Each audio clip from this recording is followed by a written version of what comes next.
प्रेमी बंधुओं, कबीर जी फरमाते हैं, ऐ बंदे, इस मनुष्य शरीर में आकर के तू कुछ नेक कमाई कर, भले कार्य कर। उस प्रभु ने, परम पिता परमात्मा ने तेरे को ये अनमोलक हीरा दिया है। मनुष्य का शरीर जो है ये बहुत उत्तम चोला है। इसको पाकर के व्यर्थ में संसार के नशे विषयों के अंदर मत खो और तू उस अपने प्रियतम उस मालिक को याद कर और दुनिया के अंदर कुछ भला कर जो सदा के लिए तेरी याद रहे, दुनिया तेरे को याद करती रहे। ऐसा ना हो कि इस संसार में आकर के और फिर तेरी दुनिया निंदा करे। कबीर जी कहते हैं, कबीर जग में आए कर दोए काम कर ले, एक साहिब की बंदगी एक भूखों को कुछ दे। यही मनुष्य शरीर का उद्देश्य है कि प्रभु का भजन करना और अपने कमाई में से पुण्यदान करना, परमार्थ करना, सेवा करना। ये मनुष्य का शरीर जब ही सार्थक है जब हम उस परम पिता परमात्मा की बंदगी करें, प्रभु का भजन करें। गुरुवाणी में भी ऐसा ही बताते हैं। गुरु नानक साहब लिखते हैं, आप जपै औरन को जपावै, कहो नानक सो निश्चय मुक्ति पावै। यही कबीर साहब फरमाते हैं, बंदे तू ये शरीर पाकर के उस प्रभु की बंदगी कर और संसार के अंदर जितने भोग्य पदार्थ हैं इनके लिए भोगने के लिए तेरे को मनुष्य का शरीर नहीं मिला। इस शरीर को पाकर के और उस मालिक की बंदगी कर। और कबीर आपन राम कहिए और न राम कहाए, जो पे मुख निकसे नहीं फिर बहुर कहाए। इसलिए कबीर जी फिर फरमाते हैं,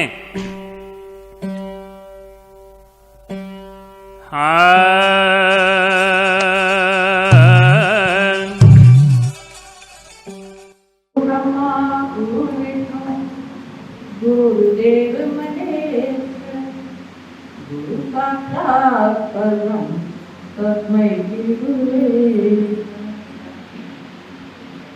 प्रेमी सज्जनों, बीकानेर में महाराज जी के साथ में कई बार आई हूँ। कई पुराने सत्संगी बैठे होंगे जिन्होंने महाराज जी के सत्संग सुने होंगे और अब ये उन्हीं का प्रताप है। ये जो राजश्री बैठी हुई है, इनको महाराज जी की पुस्तक मिली और पुस्तक से इसके संस्कार बने, महाराज जी के संपर्क में आई, काफी पुस्तकें पढ़ी और बहुत ज्यादा इसकी श्रद्धा बनी। महाराज जी के जाने के बाद महाराज जी ने इसको कहा होगा कि मेरे जाने के बाद कमला से संपर्क रखना। तो ये बहुत ही श्रद्धालु लेडी है, बहुत जबरदस्त आस्था है और इसके लगन है कुछ पाने में। तो ये जो है चीजें सत्संग से समझ में आती है। बिन सत्संग विवेक ना होई, राम के पास सुलभ। सत्संग जो है वो ऐसी चीज है जिससे मनुष्य का जीवन ही बदल जाता है। जैसे शब्द आया था ना, गुरु मेहर करे तो काका से हंस बना दे। क्या ऐसा होता है? बिल्कुल होता है। मैंने महाराज जी का 25 साल संग किया है। उससे पहले भी मेरे धार्मिक संस्कार तो थे। बचपन से ही मेरे राम नाम का शौक था, मंदिरों में जाना, महापुरुषों के कथन प्रवचन सुनना, जहाँ मौका मिलता था जाती रहती थी। और इस कड़ी में चलते चलते बचपन से कुछ ज्ञान नहीं था, घर में कोई संस्कार नहीं थे। बाद में तो पहले तो मंदिरों में जाना, घंटी बजाना, सहेलियों के साथ ये सीखा, आरती करना, वो करना, ये थोड़े बहुत संस्कार बने। घर में नहीं थे, बाहर सहेलियों से सीखा। उसके पश्चात माता पिता ने, जो हमारे, मैं दादरी की रहने वाली हूँ, तो दिनों से महाराज ताराचंद जी थे, बहुत पहुंचे हुए संत थे, ब्रह्मचारी थे। उनसे उन्होंने नाम लिया तो उनके सत्संग सुनने का मौका मिला। बहुत बात समझ में आई और मेरे पिता ने चाहते भी थे कि उनसे दीक्षा दिलवाई जाए। लेकर भी गए, लेकिन वो बड़े पारखी थे तो उन्होंने बड़े गौर से देखा। ज़्यादा भीड़ भी नहीं थी उस समय, सुबह सुबह लेकर के गए थे और कहने लगा ये आपकी बड़ी लड़की है, कहने लगे हाँ। कई देर तक वो देखते रहे, फिर आंख बंद करके बैठ गए। फिर उन्होंने कहा कि नहीं, अभी इसको नाम नहीं मिलेगा। तो उस समय मुझे समझ में नहीं आया कि क्यों नहीं दिया, क्योंकि उनके सत्संग मुझे बहुत अच्छे लगते थे। तो उसका कारण जो है मुझे बाद में पता लगा। एक तो उन्होंने जोड़ा छोड़ दिया था, दूसरा मैं थी जिज्ञासु, क्योंकि मैं ऐसा गुरु चाहती थी जिससे मैं बात करूं। मेरे धर्म संबंधी जितने भी प्रश्न हैं, क्योंकि मैं संस्कृत की वो रही थी स्टूडेंट, तो मुझे बहुत क्वेश्चन थे मेरे दिमाग में, तो मैं सोचती थी मुझे उन सब का समाधान चाहिए। तो इसलिए जो है शायद मुझे वहाँ से दीक्षा नहीं मिली। लेकिन उसका साथ में फल क्या मिला कि महाराज ताराचंद जी, महाराज फकीर चंद जी के पास जाते थे हुशियारपुर में, पंजाब में। तो वहाँ से उनकी मासिक पत्रिका निकलती थी, तो उन्होंने वो मासिक पत्रिका बनवाई, मानव मंदिर। वो पुस्तक जो है मैं लेकर के हुशियारपुर कुरुक्षेत्र जो मैं पढ़ रही थी वहाँ चली। तो उसमें काफ़ी घरेलू स्थिति खराब सी थी मेरी। तो भगवान को तो मैं मानती थी, गुरुओं के संपर्क में मैं रही थी, और भी मैंने बीच में कई गुरुओं को सुना, आशाराम को सुना, सत्य सौदे में गई, जिज्ञासु थी, कुछ जानना चाहती थी। फिर जो है हुशियारपुर महाराज फकीर चंद जी के वो मानव मंदिर पत्रिका पढ़ करके वहाँ गए। लेकिन वहाँ पर जाने पर पता लगा कि वो माखुर चोला छोड़ चुके थे। उसके पश्चात वहाँ पर मानव दयाल जी, जो कि डॉक्टर I.T. शर्मा थे, फिलोसफी के प्रोफेसर थे, यूएस में पढ़ाते थे, वो उनको गति दे रहे थे। उनके संपर्क में आई काफ़ी समय तक, और उन पर मेरा विश्वास बना, काफ़ी विश्वास बना, क्योंकि महाराज ताराचंद जी के सत्संग से ये विश्वास बैठ गया था कि संतों का वचन खाली नहीं जाता। तो इसलिए उनसे आशीर्वाद लेके आती, और वो जो कह देते मन में लोग की लकीर होगी कि ये तो साक्षात मालिक है, मेरा कोई काम रुकेगा। तो उनके आशीर्वाद से मेरी दुनिया हुई। पढ़ाई में दिक्कत थी, PhD की पढ़ाई पूरी हो गई, नौकरी की दिक्कत थी, आपको पता ही है नौकरी मिलनी बड़ी मुश्किल है, कहीं अप्रोच चाहिए, कहीं पैसा चाहिए, मेरे पास तो कुछ भी नहीं था। लेकिन मुझे विश्वास था, कईयों ने बहुत मैंने इंटरव्यू दिए, निराश नहीं हुई। मुझे क्योंकि मैंने बड़ी ईमानदारी से जो है मेहनत की है, अगर देरी हो रही है तो कुछ न कुछ इसमें भला होगा, कोशिश करती रही। और फिर वो दिन आया जब मेरी वहीं पर मैं हुशियारपुर में ही थी। तो उस समय मानव दयाल महाराज जी थे, उन्होंने मुझे कहा, मैं टेलीग्राम आ गया था कि तो अडोप की को कहने लगे जा काम हो जाएगा। और मैं वो प्रसाद लेकर के आई, आकर के पता लगा कि यहाँ बहुत विश्वास करना, वो हमारे यूनिवर्सिटी का जो एक लड़का था प्रेसिडेंट, VC से, रजिस्ट्रार से, MLA से बड़ी सिफारिश लगा। तो कहने लगी सहेलियाँ कि यहाँ सिलेक्शन तो मुश्किल है। मैंने उनको तो कुछ नहीं कहा, लेकिन मेरा विश्वास क्या था कि मालिक का आशीर्वाद खाली नहीं जा सकता। मैं अपने मन में सोचती रही या तो ये कोर्स कैंसिल हो जाएगी, अगर मिलेगी तो मुझे ही मिलेगी। मैं अपने गाइड से मिली, वो कहने लगे बेटे इंटरव्यू दे रहा, बाकी मैं संभालूंगा। अब इंटरव्यू तो हाथ में नहीं होता, परीक्षा या इंटरव्यू में क्या पूछ लिया जाए किसी को कुछ नहीं पता होता। लेकिन मैंने उसका सहारा पकड़ा हुआ था, और मुझे पक्का यकीन था कि प्रसाद खाली नहीं मिलेगा, और मेरा सिलेक्शन हो गया। एक साथ मैंने वहाँ नौकरी की, अडोप कोर्स की। उसके बाद जो है जब परमानेंट कोर्स हुई तो महाराज जी वहाँ थे जी। हालांकि महाराज जी साथ ही रहते हैं, इतना भी भरोसा था, लेकिन फिर दिमाग में आ गया कि शायद इस बात से मैंने उसको भी जो है मालिक का खेल समझ लिया। और मैं जो है फिर अपने गाँव वो गांव आकर के फिर से जो है परमानेंट कोर्स के लिए इंटरव्यू देती रही, और उसके बाद मेरा फतेहाबाद में सिलेक्शन हुआ। और जब तक मेरी नौकरी नहीं लगी, तो मैं क्या कहना चाहती हूँ, तो जो इंसान के मन में खटपट रहती है, वो जो चाहता है, तब तक वो इच्छा पूरी नहीं होती, इंसान आगे नहीं जा सकता। राम नाम की तो चाह थी, लेकिन पहली जरूरत क्या थी कि नौकरी लग जाए, पढ़ाई पूरी हो जाए। तो वहाँ जाती थी तो यही डिमांड रखती थी। और जब ये नौकरी लगी और काम सब हो गया, फिर मैं हुशियारपुर जाती तो थी, वहाँ मैं बैठी रहती थी सत्संग के बाद भी घंटों, जब प्रसाद पड़ता था महाराज जी को देखती रहती थी, जितने आचार्य थे उनके संपर्क में रही और समझती रही सत्संग को। उस दौरान मैंने पूरा महाराज फकीर चंद जी का साहित्य पढ़ा, और वो क्या साहित्य था। मैं संस्कृत की जो है PhD की मैंने, लेकिन वो सब मेरे ऊपर जाता था, वो इतने गहन शास्त्र थे, मुझे कुछ समझ में नहीं आता था। जब उनका साहित्य पढ़ा तो मेरी आंखें खुल गई कि इतने स्पष्ट शब्दों में, इतने आसान शब्दों में उन्होंने ये बता रखा है, क्योंकि उन्होंने भी कोई शास्त्र नहीं पढ़े थे। उन्होंने सिर्फ ये बताया हुआ था कि मैं तुम्हारी तरह एक साधारण पुरुष था, बचपन का मुझे शौक था, हम ब्राह्मण थे और मैं उस परमात्मा को जानने का इच्छुक था। और उस दौरान जो है उनको सपन में ही अपने गुरु का दृष्टांत हुआ, अपने गुरु के पास गए और गुरु के पास जाकर के उन्होंने जो बताया, पहले विश्वास नहीं बना, तो कहते मैंने सर्च की कि राधा स्वामी मत क्या है। वो राधा स्वामी मत से जुड़े हुए थे, तो उन्होंने सोचा राधा राधा को कहते हैं, स्वामी स्वामी को कहते हैं, ज्ञान तो था नहीं। लेकिन उसमें जो बताया गया वो कहते मुझे शुरू में तो समझ में नहीं आया, तो वो कहने लगे आप पुस्तक को पढ़ो, उन्होंने ग्रंथ दिए। फिर जो कहते मैं पढ़ता रहा और मैं घंटों समाधि में बैठा रहता था। मैं जानना चाहता था कि वो हमारे अंदर, सब में ये लिखा है कि परमात्मा हमारे अंदर है, वो किस रूप में है, कैसे है, उसको कैसे जाने। तो उन्होंने जो है खुद अनुभव करके उस रहस्य को जाना, प्रकाश उनके अंदर आया, शब्द उनके अंदर आया। फिर वो जानना चाहते थे कि आदमी मर करके कहाँ जाता है, मैं ये रहस्य जान लूँ तो मैं लोगों को बता दूँ। क्योंकि उन्होंने पहले ही निश्चय किया था अगर मुझे धर्म में कुछ नहीं मिला तो मैं धर्म की निंदा करके रहूँगा, क्रिटिसाइज करूँगा कि धर्म वर्म कुछ नहीं है। लेकिन उनको जो प्राप्त हुआ वो कहते हैं कि जो कुछ मुझे अनुभव हुआ वो मैं उस तली तक पहुँच गया कि जैसे बूंद समुद्र में मिल जाती है तो वो उसी का रूप है। वहाँ पर जैसे हम गहरी निद्रा में चले जाते हैं, कहाँ चले जाते हैं हम गहरी निद्रा में, शरीर निर्जीव हो जाता है, आप बिल्कुल गहरी निद्रा में जाते हैं, आपको कोई मच्छर काटे, मक्खी काटे, कुछ नहीं पता लगता। वो हमारी कंसंट्रेशन जो है वो उसी स्थान पर जहाँ से वो आती है वहाँ चलती है, वो गहरी समाधि है। नींद एक प्राकृतिक गहरी समाधि। तो संत लोग जो हैं, योगी लोग जो हैं, वो जीते जाते उस समाधि की अवस्था पर जो है पहुँच जाते हैं और फिर उनमें वो सिद्धि शक्ति आ जाती है। लेकिन वो सिद्धि शक्ति तो बहुत पहले आ जाती है, वो पीछे लोगों को लगाते हैं।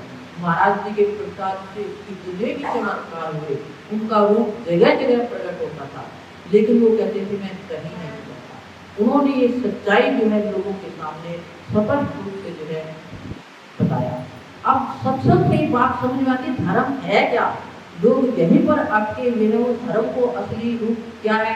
अब कोई पूजा पाठ कोई मानता है, कोई किसी इष्ट को मानता है, कोई तीर्थ में जा रहा है, कोई तप कर रहा है, सब अपने अपने तरीके से जो है लगे हुए हैं। कितने कर्मकांड चले हुए हैं, कितने व्रत करते हैं, लेकिन जब असली बात समझ में आ जाती है तो लगता है कि वो हम तो जो है अभी बाहर ही भटक रहे हैं, परमात्मा तो हमारे अंदर ही बैठे हैं।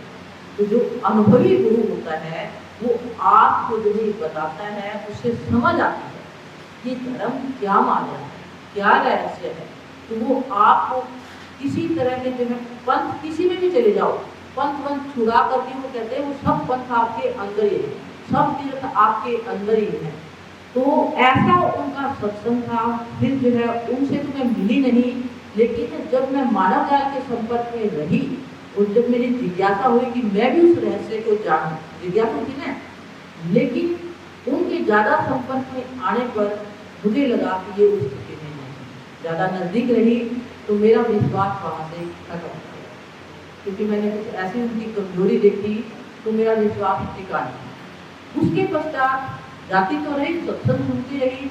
महाराज फकीर चंद जी की फोटो के आगे रोती रहती थी महाराज जी मुझे आप जैसा गुरु चाहिए, जिसके पास बैठ करके मैं ज्ञान ले सकूँ, सारी सच्चाई को समझ सकूँ और मैं उस राम नाम का अनुभव कर सकूँ।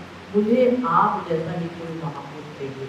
और मैं तो जो है अकेली हूँ, पैर उठा करके सब जगह जाती हूँ, मैं थक चुकी हूँ।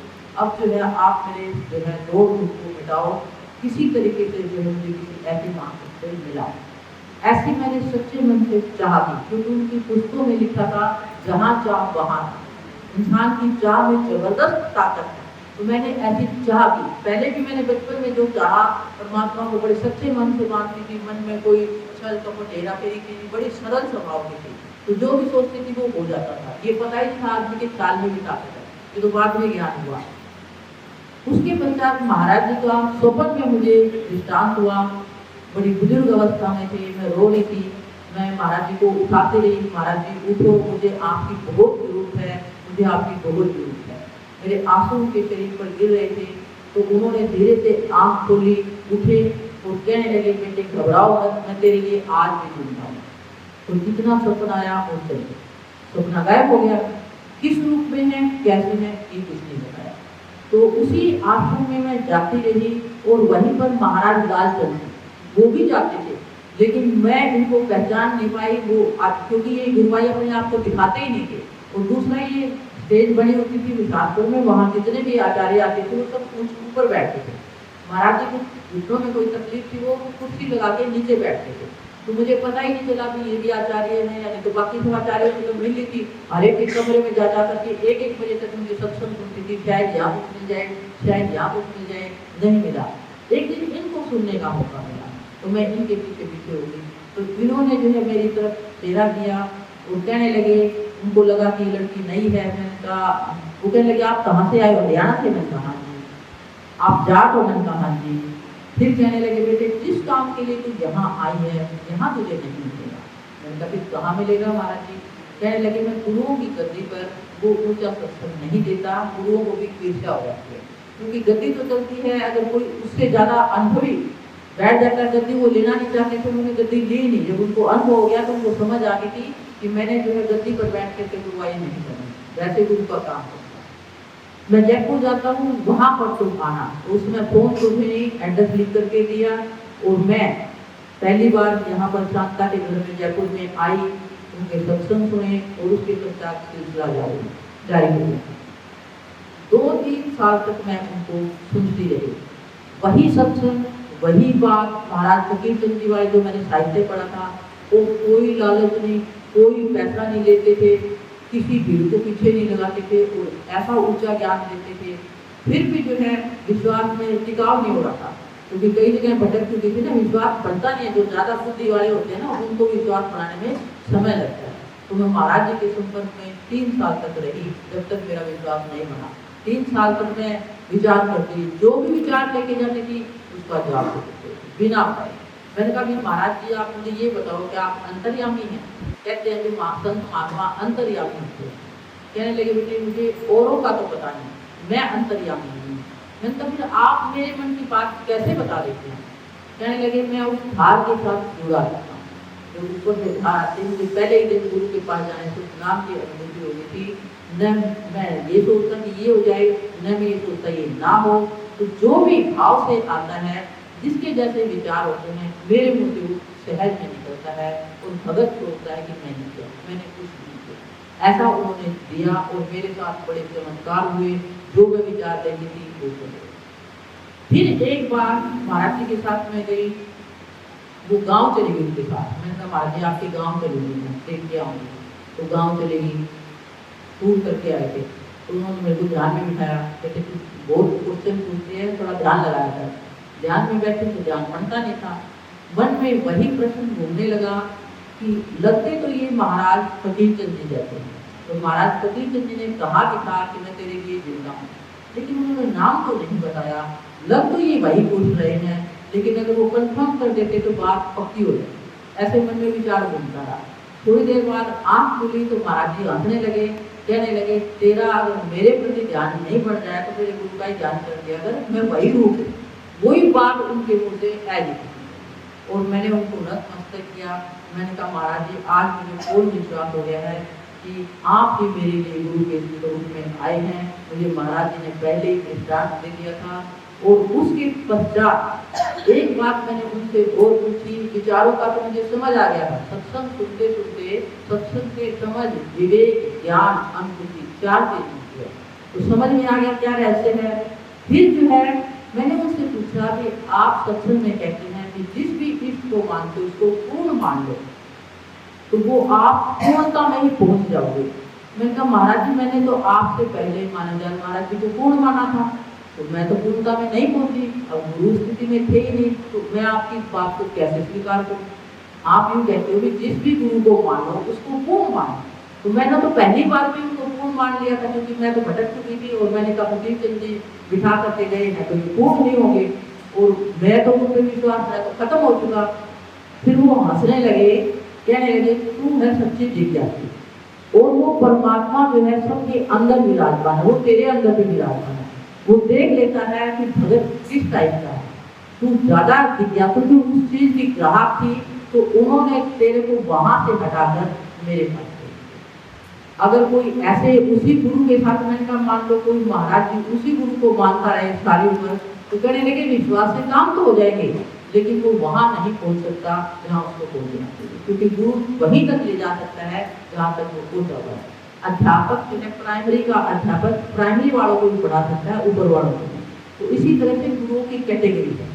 तो इसलिए कहने लगे तू ऊंची ग्राहक थी, जो मालिक जो अंदर बैठा हुआ है उसने वहां से हटा करके तुझे मेरे संपर्क में भी आया, और तेरा अब जो है काम हो गया, अब तेरे को देर नहीं है। और फिर मैंने कहा आप ये कहते हो कि परमात्मा मानो इंसान को, मैंने कहा महाराज जी इंसान में तो कमियां नजर आ जाती हैं, कुछ न कुछ जो इंसान के रूप में आया है तो उसमें कमियां नजर आती है, उसको भगवान कैसे माने? एक जीते जागते आदमी को भगवान मानना तो बड़ा मुश्किल है। ज्ञान तो आपका सही है, लेकिन इस बात में मेरे फिर वही प्रश्न उठता है, एक इंसान को हम भगवान कैसे माने? पहले तो उन्होंने बताया कि तुम्हारा मंत्र ये कहता है गुरु ब्रह्मा गुरु विष्णु गुरु देव महेश्वर, गुरु साक्षात परब्रह्म, उसको साक्षात परब्रह्म माना है, बताया ठीक है। फिर उन्होंने और मिसाल दी, कहने लगी जैसे एक पुरुष है घर के अंदर, स्त्री उसको अपने क्या मानती है, पति मानती है, आदमी एक ही है तो पति को उसको प्यार मिलता है, उसी आदमी को बहन भाई मानती है, उसको भाई का प्यार मिलता है, बच्चे उसको, आदमी एक है तो जो उसको मानता है वही चीज उसके पास जो है लौट करके आ जाती है। तो अगर तू पूर्ण मानेगी तो तू पूर्णता में पहुंच जाएगी। और मान लो अगर मैं पूर्ण नहीं हूँ या जिसको जो मानता है वो पूर्ण नहीं है तो सजा उसको मिलेगी, मानने वाले का कोई नुकसान नहीं।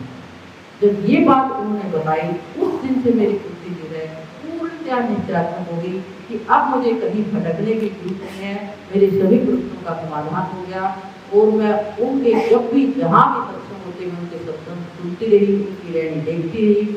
और फिर एक दिन उन्हीं के सत्संग में या कब किस समय तो मुझे तारीख याद नहीं है, मुझे उस राम नाम की प्रकाश के रूप में अंदर साधना में बड़ी गजब की अनुभूति, और सारा दिन मैं उमंग और मस्ती से भरे।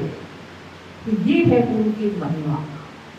तो गुरु से जो है क्या आता है हमें समझ आता है। अब आप देख रहे हैं सब पूजा पाठ में लगे हुए हैं। पहली बार हम एक बार ये सुशीला जी बैठी हुई है, इनके घर में गए, ये देवी की भगत, उस समय महाराज जी के सामने देवी की पूजा करती थी और देवी साक्षात इनको प्रकट होती थी या दिखाई देती थी, इसकी सिद्धि थी। महाराज जी कहते कहने लगे ये लेडी सिद्ध है, अगर कोई मूर्ति पूजा करता है तो इसकी तरह मूर्ति पूजा करो कि मूर्ति जो भी इष्ट एक रखो, अगर अनेक इष्ट रखोगे एक ही साधे सब सदे सब साधे सब जाए। इष्ट एक होना चाहिए, परमात्मा एक है। अगर आप मूर्ति के रूप में भी मानते हो तो शिव को मान लो, बालाजी को मान लो, कृष्ण को मान लो, राम को, किसी भी एक रूप को उस इष्ट को स्थापित कर लो कि ये मेरे परमात्मा, और उनको पूर्ण मानो। तो उससे क्या होगा, आपकी आस्था से आपके काम तो हो जाएंगे। लेकिन शक्ति किसमें है, भेद क्या बताया महाराज ने, शक्ति मानने वाले में। बड़ी गजब की बात उन्होंने जो बताई तो मेरे समझ में आई कि शक्ति का केंद्र जो है वो इंसान खुद है, उसको समझ नहीं आता। मूर्ति पूजता है बहुत अच्छी बात है, अहंकार नहीं आता, लेकिन जो उसको फल मिलता है, जो हम मन्नत मांगते हैं, आप देखते हैं पूरी होती है, तो कौन करता है? क्या देवी आती है? ये कहती देवी पर तो प्रतीक है, कोई देवी नहीं आती, कोई देवता नहीं आता, कोई गुरु बात से नहीं आता। वो जिसकी श्रद्धा आस्था और विश्वास जबरदस्त है तो वो रूप उसके सामने खड़े रहता है। हमारा ब्रह्मांडी मन जो उस रूप को खड़ा कर देता है और वो दो चाहता है, तो किसने विश्वासम फल जाते हैं। धर्म जो है वो विश्वास की जड़ के ऊपर जो है टिका हुआ है। जिसकी जितनी श्रद्धा होगी, जितनी आस्था विश्वास होगी, उसका काम उतनी ही जल्दी होगा। और कोई देखा देखी लगता है उसको लाभ तो होगा, लेकिन उसको सफलता मिलने में भी समय नहीं। ये क्योंकि धर्म जो है वो आस्था देता है। अगर सच में गुरु में शक्ति है, देवी देवता में शक्ति है, तो आप में पूछती थी महाराज से, और बात में मेरे समझ में आई कि अगर सच में गुरु में शक्ति है तो कई लोग माइक पे बताते हैं ना, गुरुओं के भगत कहते हैं, उनके अंदर रूप प्रकट हो गया, उसके साथ चमत्कार घटित हो गया, उसके साथ चमत्कार घटित हो गया। तो अगर गुरु में शक्ति है तो सभी के साथ चमत्कार क्यों होते?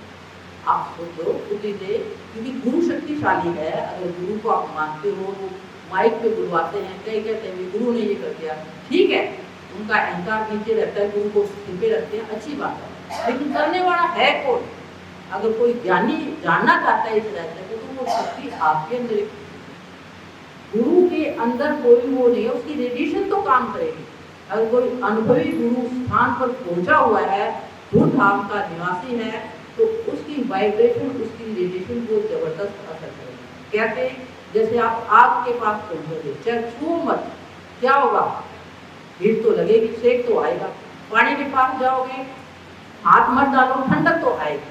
तो अगर कोई ऐसा अनुभवी गुरु है तो उसका प्रभाव तो आपके ऊपर पड़ेगा। लेकिन अगर आप ये चाहो कि वो फूंक मार दे, मंत्र मार दे और आपका काम हो जाए, वो तभी होगा जब आपका विश्वास, जैसे लोहा चुंबक लोहे को ही खींचता है, समझिए ना। तो ऐसे ही इस गुरु का भेद है कि आपकी आस्था जहाँ पर भी होगी टिक जाती है निश्चात। जैसे मेरी सर्विस लगी, किसने लगाई? उस समय तो मुझे यही था कि गुरु महाराज जी ने प्रसाद दिया, मेरा काम हुआ। लेकिन जब ज्ञान हुआ तो समझ में आया कि शक्ति का केंद्र इंसान खुद है। किसी देवी देवता में, किसी गुरु में कोई ताकत नहीं है, हमें सहारा लेना पड़ता है, हम नतमस्तक हैं, उनके आस्था से हमारे भाव बढ़ते हैं। ऐसी जगह हम जाते हैं तो श्रद्धा बढ़ती है, और वो श्रद्धा जो है आपके साथ। तो जहाँ पर भी जाते हो, चाहे मूर्ति को मानो, चाहे गुरु को मानो, उसको पूर्ण मानो। ये सोचो कि यही परमात्मा है, कहीं और भटकने की जरूरत नहीं है। फायदा क्या है लिविंग गुरु का, जीवित गुरु का, कि जीवित गुरु से आप अपने समाधान पूछ सकते हो। कोई समस्या आ गई घर में, कोई और कुछ पूछना है, तो मूर्ति तो बोल के बताएगी नहीं, लेकिन जीवित गुरु जो है वो आपको उसका जवाब दे सकता है। क्योंकि गुरु जो है वो डॉक्टर है, जैसे डॉक्टर जो है टेस्ट करके दवाई को, रोग को डायग्नोज करके दवाई देते हैं, उसी तरह से अनुभवी जो गुरु होगा वो इंसान की प्रकृति देख करके बताता है कि आप ऐसा करें। क्या ये सही है? क्योंकि मैंने महाराज जी का संग किया है, बड़े रहस्य को समझा है, बड़े नजदीक से।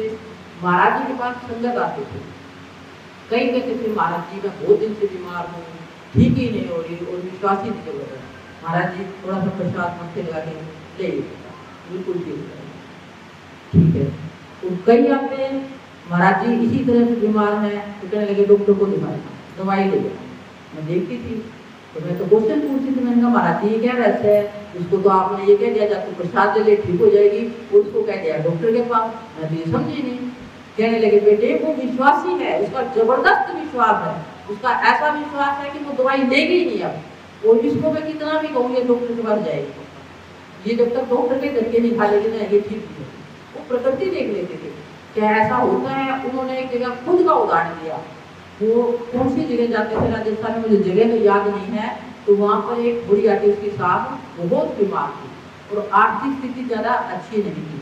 तो महाराज जी जब सत्संग देने गए तो वो रोने लगे, कहने लगे महाराज जी हमारे इनकम का तो थोड़ा है, और जितना जो हम कमाते हैं सारा माता जी की दवा दारू में लग जाता है, हम बहुत परेशान है, क्या करें, उनका गुजारा ही नहीं चलता। तो वो बुढ़िया बहुत, क्योंकि सत्संग सुनती रहती थी, महाराज जी की जबरदस्त विश्वास थी, वो कहने लगे गिलास पानी लाओ। पानी लाया और आँख बंद करके पानी की घूंट भरी और उसको कहा ले माता जी ये पानी पी, तो कोई दवाई की जरूरत नहीं है। अब महाराज जी ने क्या विचार करके दिया था, कहने लगे मैंने तो मालिक को समर्पण कर दिया, मिल जाके चली जाइए, इनका पीछा छोड़ जाए। वो आशीर्वाद करके कहते मुझे तो लग भी नहीं रहा था बच जाएगी, इतनी बीमार थी। और उसके बाद उनको बताया कि आप एक बिजनेस और शुरू करें, इससे काम नहीं होता है तो ये बड़ा बिजनेस करो। उनका काम चल पड़ा और थोड़े दिन बाद महाराज जी के बढ़िया अच्छी चंगी बिल्कुल, उसने दवाई छोड़ दी उधर के बाद तो किसने किया? समझ में आ गया ना।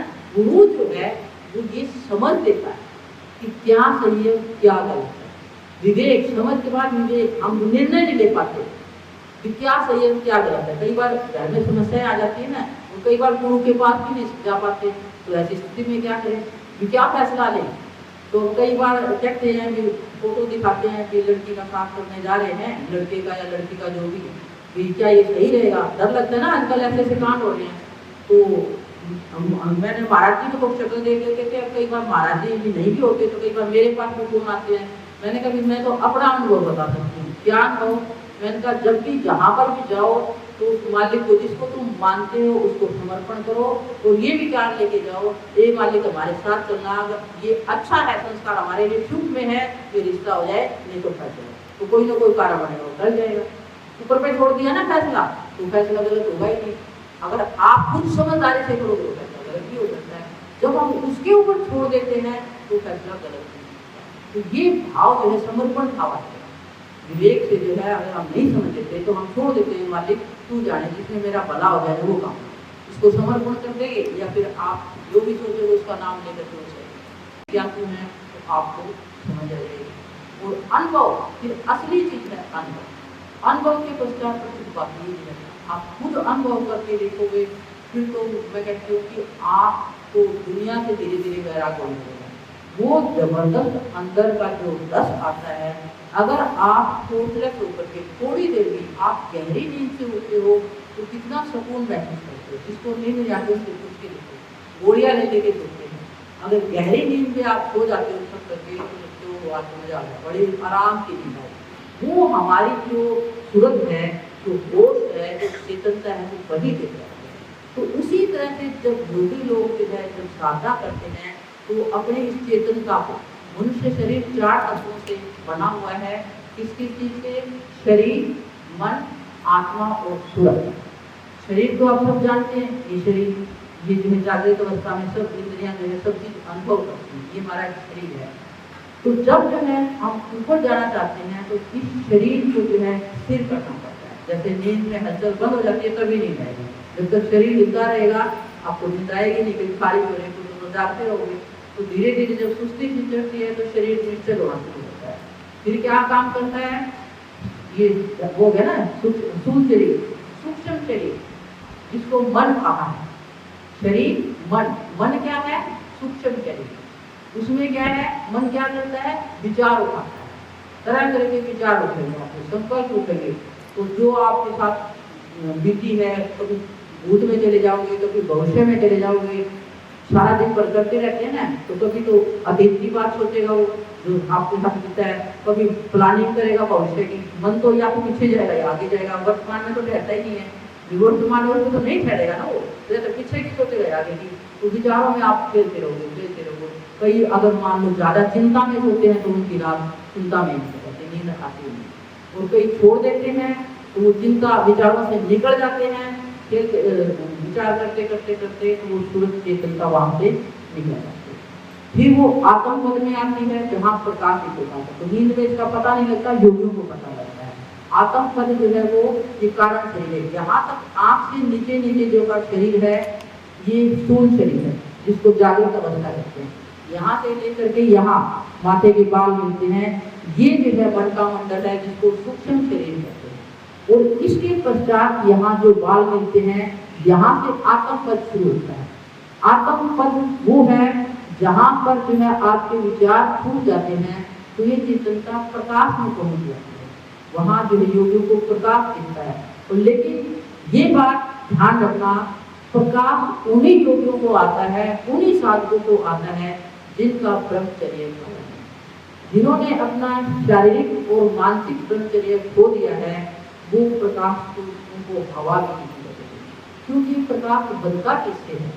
ये मनुष्य जो है ये एक वीर्य से ही तो बनता है। और वो वीर्य कैसे होता है? इंसान भोजन खाता है, वो भोजन कहते हैं पृथ्वी की गर्मी और सूर्य के प्रकाश से वो अन्न पैदा होता है। वो अन्न हम खाते हैं, उससे शरीर पुष्ट होता है। और वो शक्ति जो है, वही शक्ति जब इकट्ठी हो जाती है तो वो ऊर्जा, पहले महाराज जी कहते थे 40 दिन भोजन करने से 1 बूंद खून की बनती है। 40 बूंद जब खून की इकट्ठी होती है, फिर 1 बूंद जो है वो किसकी बनती है?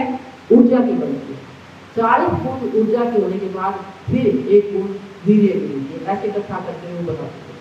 तो जो वो वीर्य है वो आपके अंदर वही शक्ति है जो उमंग पैदा करता है, जो हौसला पैदा करता है, जो ब्रह्मचर्य जिनका कायम है वो कामयाब होते हैं।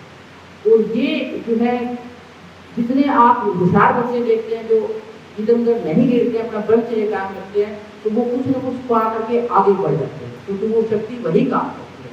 और वही शक्ति योगी जो है अपने अंदर ब्रह्मचर्य का पालन करते हैं, तो प्रकाश के रूप में उनको वो अंदर में अनुभव होता है। किसी को सफेद पूरा प्रकाश, महाराज कपिल जी कहते थे कि जब मैं आंख बंद करता था तो मुझे आंख बंद करने के पश्चात भी जैसे सूर्य निकलता है तो पूरा प्रकाश ही प्रकाश हो जाता है।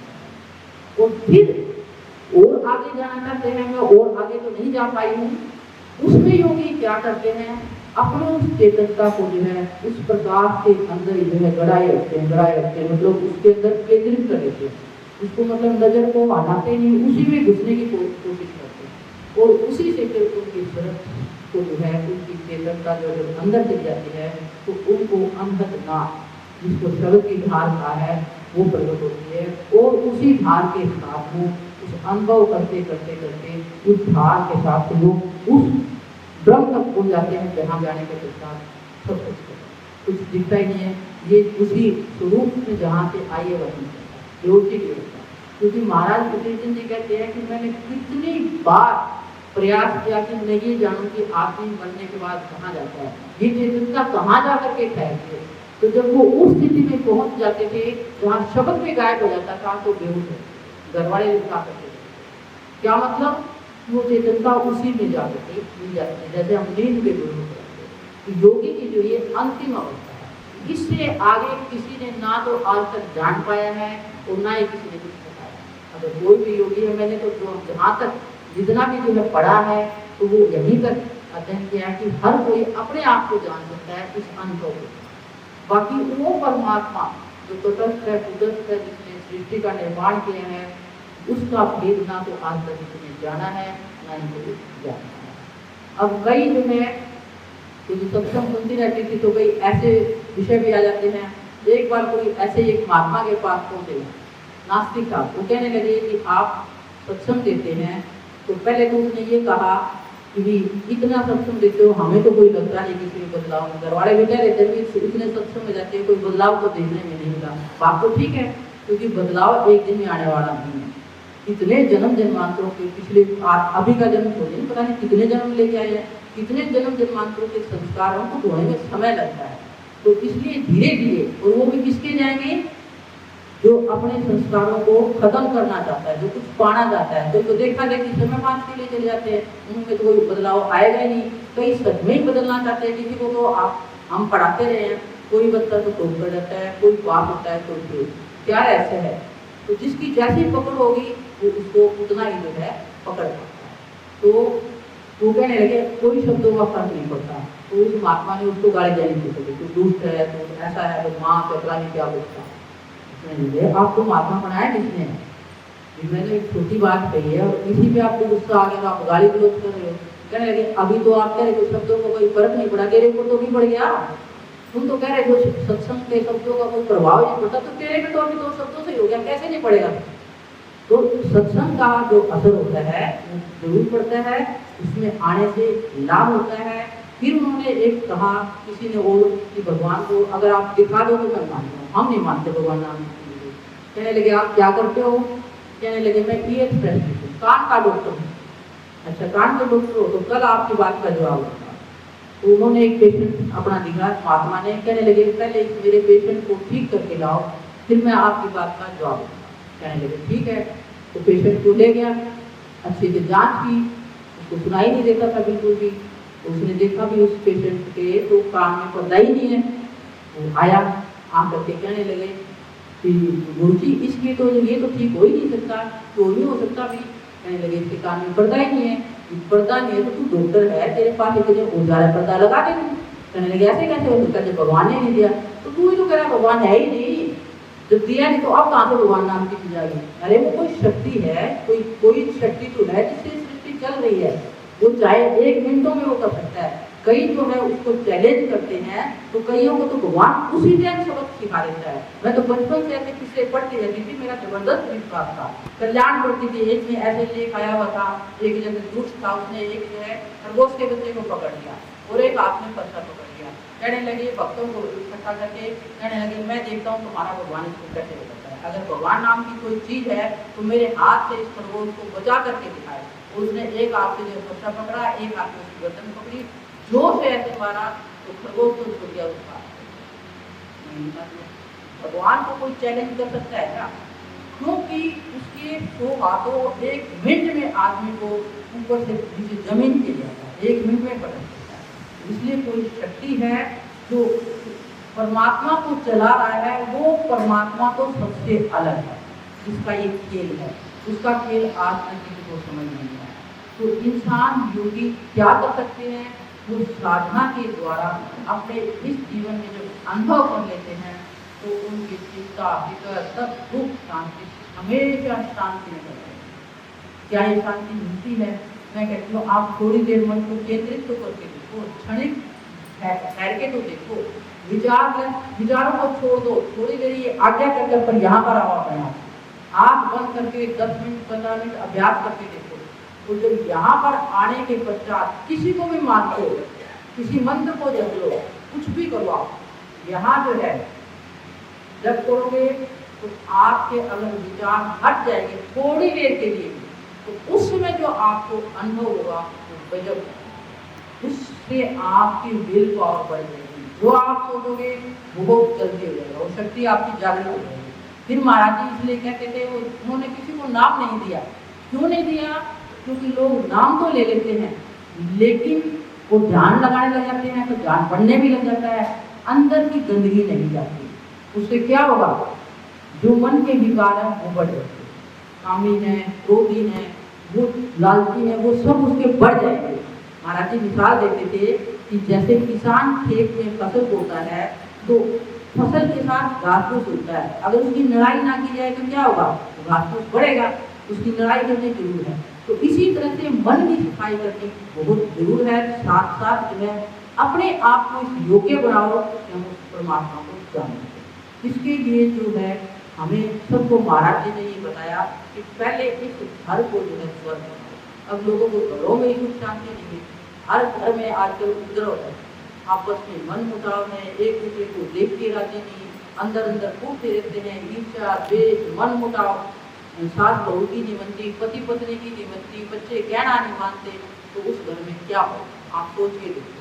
तो ये ज्ञान जो है अगर आपको समझ में आ जाए कि इस संसार में कोई किसी का है नहीं, हम तो जो है कर्जदार, कर्जा चुकाने या लेने, कोई जो है कर्जा चुकाने आता है, कोई लेने आता है। आप देखते हैं कि किसी के भी आज्ञाकारी संतान आ जाती है। खुद तो संतान उत्पत्ति का महाराज जी ने पुस्तक भी लिखवाई है, यहाँ पुस्तक बांटेंगे, उसमें सुखी जी का रहते पुस्तक है, उसमें ये बताया हुआ है कि कैसे संतान उत्पन्न की जाए जिससे आगे बुढ़ापे तक संतान से कभी कोई दुख ना हो। क्या ऐसा होता है? महाराज जी ने ऐसे प्रैक्टिकल करवाई, ऐसी संतान उत्पन्न करवाई है। वो उन्होंने खुद बताया आगे कि महाराज जी जो मेरी अज्ञानता की संतान थी और इस संतान में दिन रात तो इतनी आज्ञाकारी है कि मेरे इतना बच्चे सो जाते। तो वो संतान उत्पन्न करनी आ जाए तो फिर तो कोई दुखी नहीं होगा, संतान का तो दुख होएगा ही नहीं। और नहीं है फिर महाराज जी कहते थे कि उसको समझाओ प्यार से, उसको पॉजिटिव विचार दो, मेरा बेटा यूँ बनेगा, मेरा बेटा, उसको मतलब ऊँचे संस्कार दो। फिर नहीं मानता फिर समझ लो मेरा बदला लेने, अगर फिर भी दुख देता है ये समझो मेरा बदला लेने आया है और ये दे। उस ज्ञान से क्या होगा? संत महात्मा दुख कैसे करते हैं? दुख कोई देता ही नहीं है, दुख हमारे विचारों का ही है। अगर हमें विचार ये समझ में आ जाए कि कोई दुख का दाता नहीं है, हमारे ही अशुभ कर्म जो है वो सामने आए। पंडितों के पास जाओगे वो क्या कहेंगे? ग्रह आ गया, पर संत लोग कहेंगे अशुभ कर्म आ गया। बात तो वही है। तो संत महात्मा ज्ञान दे देते हैं कि वो इस रूप में आया है, उसको राधे राधे की बातें दुखी होगी, तो वो उससे क्या हुआ? आपका विचार नहीं तो ना कोई संत बचा ना कोई महात्मा बचा। ऐसा कोई महात्मा या संत बता दो जिससे ना आया हो।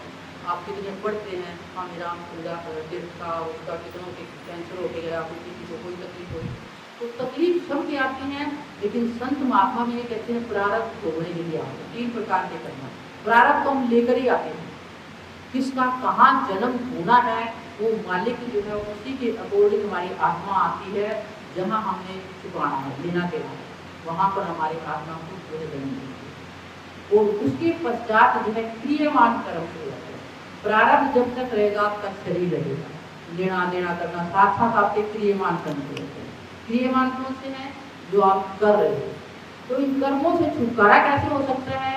इन कर्म से छुटकारा ये हो जाता है अगर आपको समझ आ जाए भी कर्म के फल से हम बच नहीं सकते, और बचाव को कोई बना कर्म का फल आगे पीछे वो कहते हैं ना, भगवान की तरफ देर है अंधेर नहीं है, फल तो उसको मिलेगा, देर हो सकती है लेकिन वो गलत कर्म से का फल से बच नहीं सकता।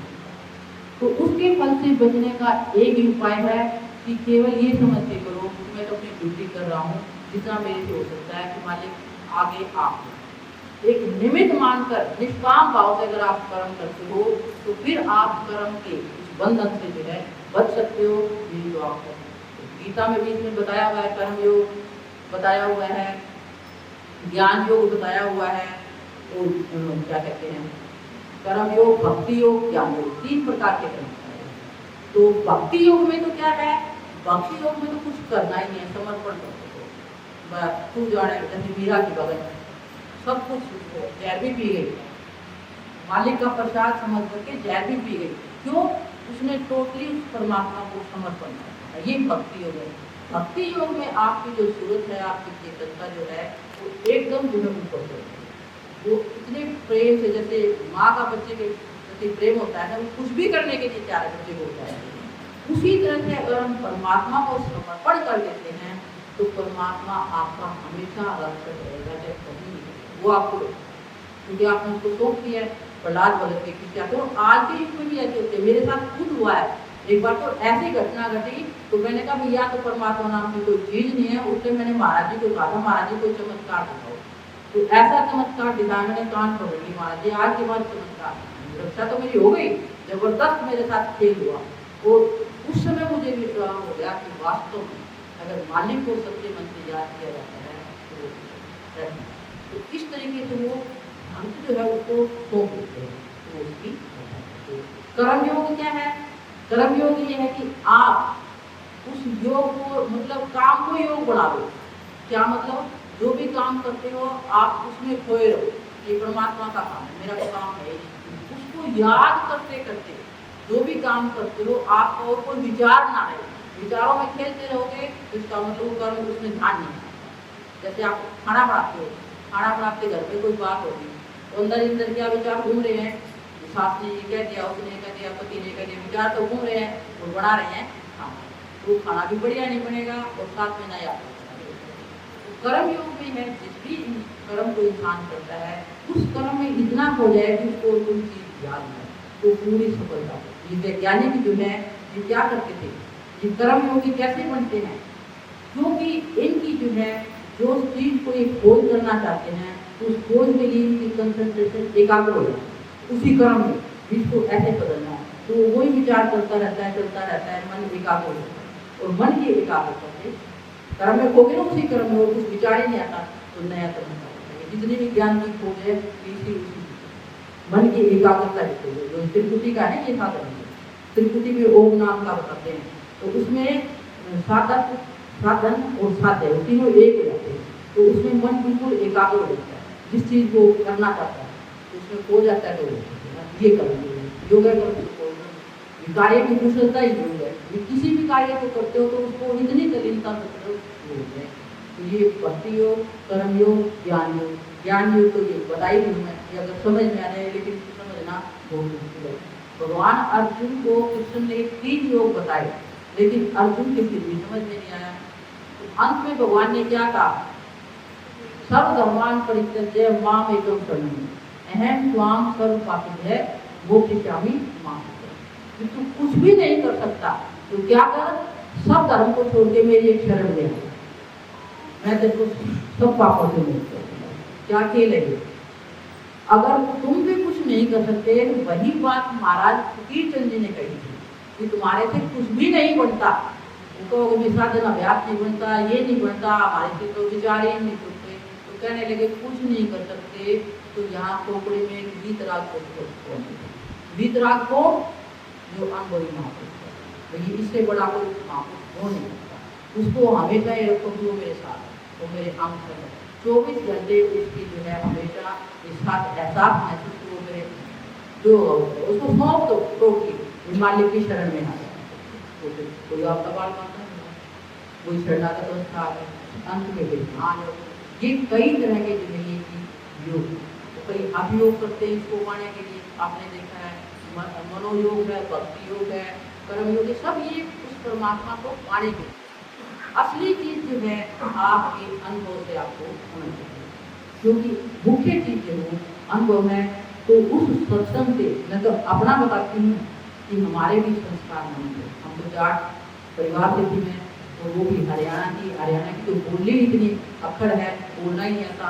अभी तक भी जो है शिकायत करते, मेरी माँ तो भी नहीं कहती है। मैंने कहा बचपन से बोलना सिखाया होता, बचपन से तो सिखाया नहीं, और फिर भी मैंने बहुत बदल गई हूँ।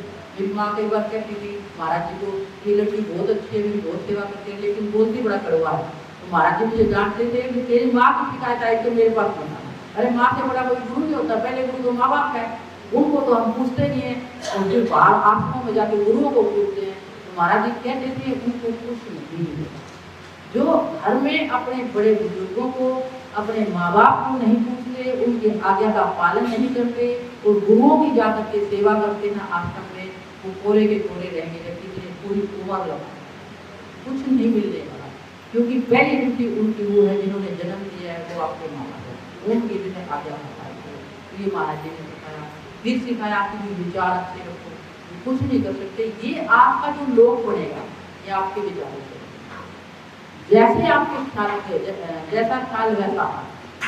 क्योंकि इस लोक को बनाने वाले हमारे विचार, जो हम विचार करते रहेंगे। एक विचार जो है, विचार में इतनी जबरदस्त शक्ति है कि मैं बता नहीं कि अगर आप एक ही विचार का बार बार बार बार बार बार चिंतन करेंगे तो विचार होगा। जैसे आप यही देखो, किसी ने मकान बनाना है तो पहले वो विचार ही करेगा ना, यहाँ जमीन ले, कितना बड़ा मकान बनाना है, कैसा मकान बनाना है, पहले विचार आएगा ना। उस विचार को सोचता रहेगा, प्रयास करेगा, तो प्रकृति उसके विचार को पूरा करने में लगता है, क्योंकि उसका एक जगह विचार केंद्रित होगा। तो जब विचार एक ही चलता रहेगा तो विचार जो पूरा होगा। इसलिए जो भी चीज़ पाना चाहते हो, मैं तो अपने घर से बता रही हूँ, मैं पढ़ना चाहती थी, ऐसे घर से बिलोंग करती हूँ जहाँ लड़कियों को पढ़ाते नहीं थे। 10वीं के बाद कहने लगे शादी कर दो, और मैंने कहा तुम करके दिखाओ, मेरे होगी नहीं करती। और मेरा किसने सुनी, क्योंकि मैं उस मालिक को मानती थी। सब रह गए बैठे थे, जो चाहती थी वो हो गया। नौकरी की इच्छा की नौकरी मिली, जैसे गुरु की इच्छा की वैसे। तो ताकत कितनी है आपके विचार। ऐसी फॉर्म डिजायर कि हमने ये पाना है। मेरे पिताजी चाहते थे कि घर में एक बच्चा डॉक्टर होना चाहिए, मेरा भाई डॉक्टर बन गया, मैंने भी डॉक्टर की PhD करके डॉक्टर की उपाधि ले ली। तो माँ बाप भी अगर बच्चों को संस्कार देंगे, बच्चे कितने भी जिद्दी हो, अगर आपके बच्चे घर में जिद्दी हैं, नालायक हैं, कभी मुँह पर ये मत कोई बच्चा नालायक है, तू नालायक है, उसके दिमाग में बैठ जाएगा मैं नालायक हूँ, वो बनेगा ही। उसको ये ख्याल दो मेरा बेटा तो बहुत बड़ा बनेगा, नालायक है तो भी एक हो, उसके दिमाग में बैठ जाएगा। ये प्रैक्टिकल बता दूँ विचार की सही बात है। महाराज फकीर चंद जी के पास एक बुजुर्ग बंदा आता था, वो आके रोने लगा, कहने लगा महाराज जी एक लड़का और वो बहू आ गई, ऐसी भी रोटी भी ले ली थी, अब बुढ़ापे में जाऊँ तो जाऊँगा। तो महाराज जी ने देखा, कहने लगे भी उपाय तो मैं बता दूंगा। कहने बताओ महाराज जी, मेरा बुढ़ापा सुधर जाए। कहने लगे तू यूँ किया कर कि घर में तेरे पास बिल्कुल बैठने आते हैं, मुझे पहले तो बैठते थे ना, याद में आ जाते थे, आजकल तो ये समय नहीं रहा। तो जो भी तेरे पास आए मिलने के लिए, तेरा दोस्त यार बैठे तो यूँ आकर मेरे घर पे तो मैंने एक बहू आई है, वो लक्ष्मी आ गई है, सबसे पहले मुझे खाना देती है, और मेरे को पूछती है, मेरा इतना सम्मान करती है, उठते ही मेरे पैर पीछे कुछ नहीं करती थी, वो खाना ही नहीं दे रही थी। तो कहने लगे ऐसे कहते हो भाई, तू अगर कुछ पाना चाहता है तो ये कह, विचारों का प्रभाव उठा रही हूँ तो ये करने लग जाते हो, कर लेगा। कहने लगा करूँगा जी, मरता क्या ना करे, जब आदमी का गला रुकता है तो सब कुछ कर लेता है। तो कहने लगे तो ये करने लगा। तो महाराज जी की आज्ञा का पालन किया उसने, तो वो करने लगा। और बहू सुनती थी, मैं तो उनको पूछती भी नहीं, बापू जी सबके आगे वो करे, पहले हो सकते हुए निंदा करते हैं, वो तो उसको गुस्सा आता होगा। अब एक दिन वो बहू उसके पास आई, अपने ससुर के पास, कहने लगी बापू जी आप कहाँ जाते हो, मेरे को ले संस्कार जाके ना उसके, तो वो महाराज जी के पास ले गए। तो कहते हैं फिर वो ऐसी भगत बनी, आश्रम में जा करके पूरे लंगर का खाना बनाती, कहाँ तो पूरे को भी अपने बाप को नहीं देती थी खाना, ससुर को। ये विचारों का जैसे आप विचार दोगे, लड़कियां हैं, लड़कियों को ख्याल दो कि हमें ऐसा घर मिले, ऐसा वर मिले, सुख देने वाला मिले, अवसर मिले। अब अवसर तो मिल जाएगा, हैप्पी मिल जाएगा, तो क्या करोगे, उनको पहले से ख्याल दो। मैंने एक बार महाराज जी से पूछा, मैंने कहा महाराज जी कई तो यूँ कहते हैं कि शादी तो निश्चित होती है, पति जो है जिसने लड़की ने जहाँ जाना है तो विचार से कैसे होगा। कहने लगे वही विचार वही तो सुनेगा जिसके भाग्य में होगा, नहीं तो सुन ही नहीं पाएगा। अगर आप लोग सुन रहे हो ये विचार दे दोगे उसका ख्याल पकड़ जाएगी तो उसका काम हो जाएगा। और ऐसे भी मैंने किए हैं, मैंने 2-3 लड़कियों को बताया वो सक्सेस होगी। मैंने कहा ये विचार रखो, एक तो बिल्कुल छोटे से तस्वीर कहते मैडम ऐसे छोड़ना, तो तू विचार तो कर। कहने लगे मेरे को क्यों लगता है मेरी शादी कैसे होगी, मेरा कितना छोटा सा घर है, कितनी सुंदर हूँ। मैंने कहा तू ये विचार जैसा लड़का चाहते वैसे मिलेगा, ऐड कर रहे हैं। तो ये विचार है, विचारों का इतना प्रभाव पड़ता है। इस लोक में जो कुछ भी पाना चाहते हो तो सुंदर सुंदर विचार, जैसे हॉस्पिटल सब के लिए डॉक्टर को मिलता है, इलाज तो सबका हो गया ना, तो शिव संकल्प बनते। इस लोक में जीने के लिए सुंदर विचार रखो, किसी के प्रति बैर भाव मत रखो, घर में सुख शांति रखो। अगर कोई कुछ कह देता है तो गृहस्थी का सबसे बड़ा तप ये है उसको माफ कर देने का रेशे बचना, इसके कर्म के साथ जाएंगे मेरे कर्म। अपना जो कर्तव्य है, आप अच्छी सास बन जाओ, आप अच्छी बहू बन जाओ, आप अच्छे बाप बन जाओ। बेटे ये कहे कि हमारा बाप बहुत बढ़िया है, बेटे जी कहे सजा उनको मिलेगी, समझाओ प्यार से अपना रोल, क्योंकि ये हम नाटकशाला है, हमें अपना अपना रोल करने को मिला है। तो जो ड्रामा करने के लिए भगवान ने दिया है उस ड्रामे में सफल हो, आपकी सफलता और सबको माफ करके चलो, जीवन को सुनो। तो कुछ पाना है आगे के ग्राफ हो तो ऐसे महापुरुष की इच्छा करो कि कोई ऐसा महापुरुष मिले कि हम भी उस रास्ते में वो घर चल के आ जाएगा जैसे मुझे मिले। क्योंकि जहाँ चाह वहाँ आपकी जहाँ पे ताकत कि आप जैसा ख्याल वैसा आज जैसी मर्जी वैसी होगी, तो जो आप सोचोगे जो आप चाहोगे वो मिलता ही चला जाएगा। कोई ऐसी वो नहीं है।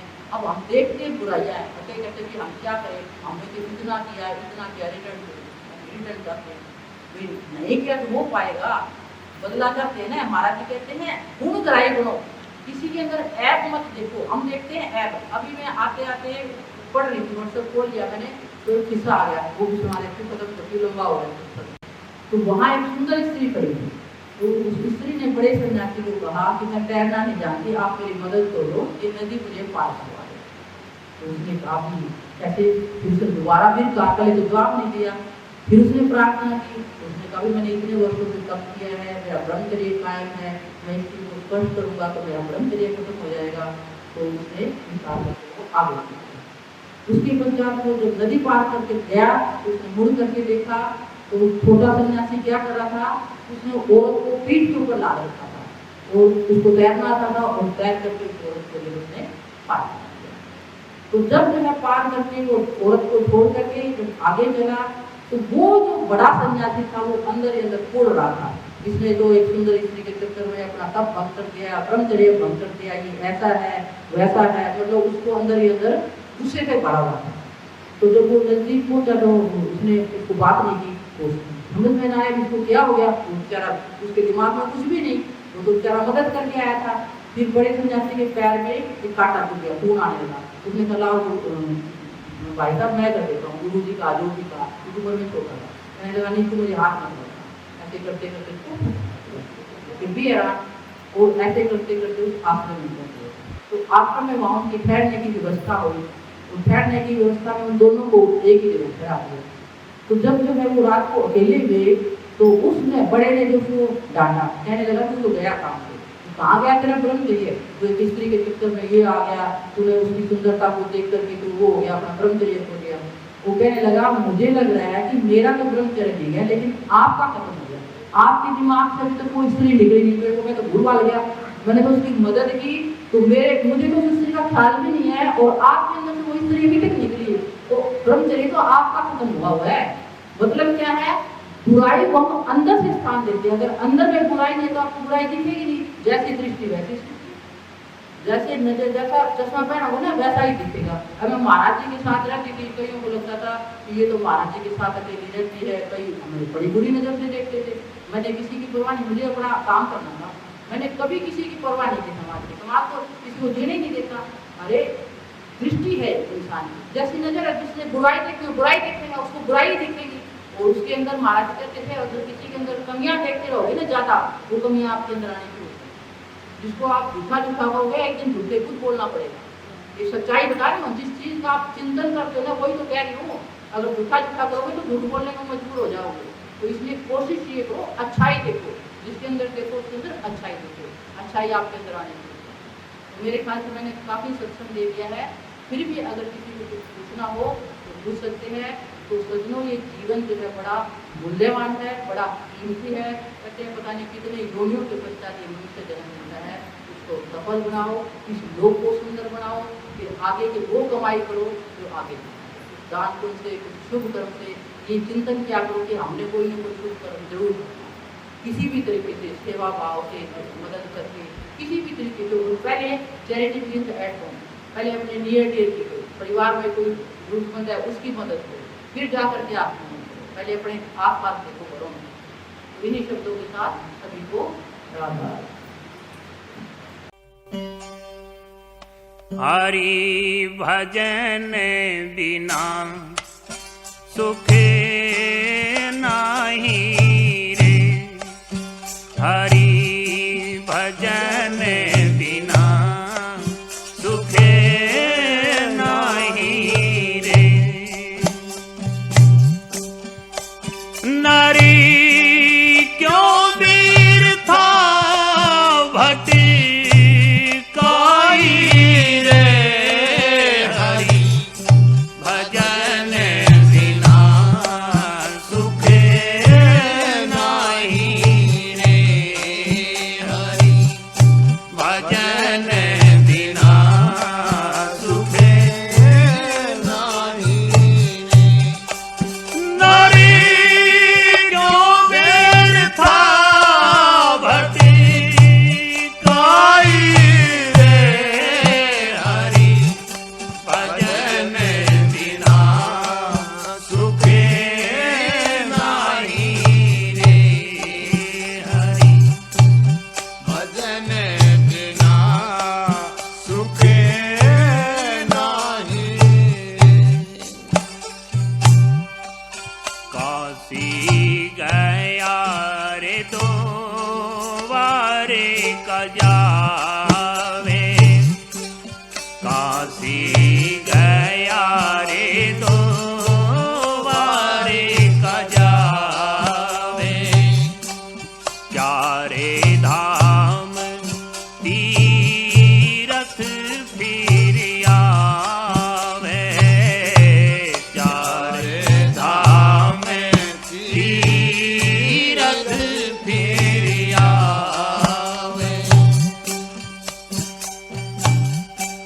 मन की मैल ना जाई रे, हरि भजन बिना सुख नाही रे, हरि भजन बिना सुख नाही रे। नारी क्यों व्यर्था भटकाई रे, हरि भजन बिना सुख नाही रे, हरि भजन बिना सुख नाही रे। छापे तिलक बहुत भांति लगाए, छापे तिलक बहुत भांति लगाए, सिर पर जटा विभूति रमाए, सिर पर जटा विभूति रमाए। हृदय शांति ना आई रे, हरि भजन बिना सुख नाही रे, हरि भजन बिना सुख नाही रे। नारी क्यों व्यर्था भटकाई रे, हरि भजन बिना सुख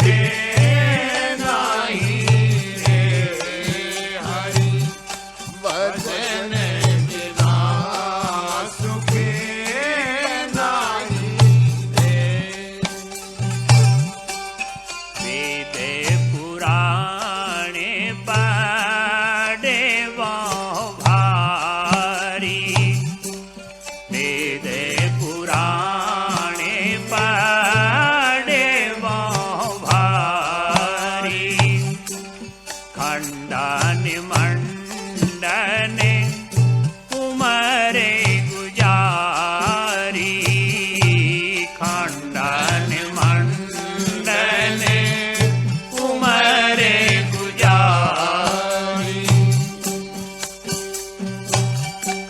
झूठी की बड़ाई रे हरि भजन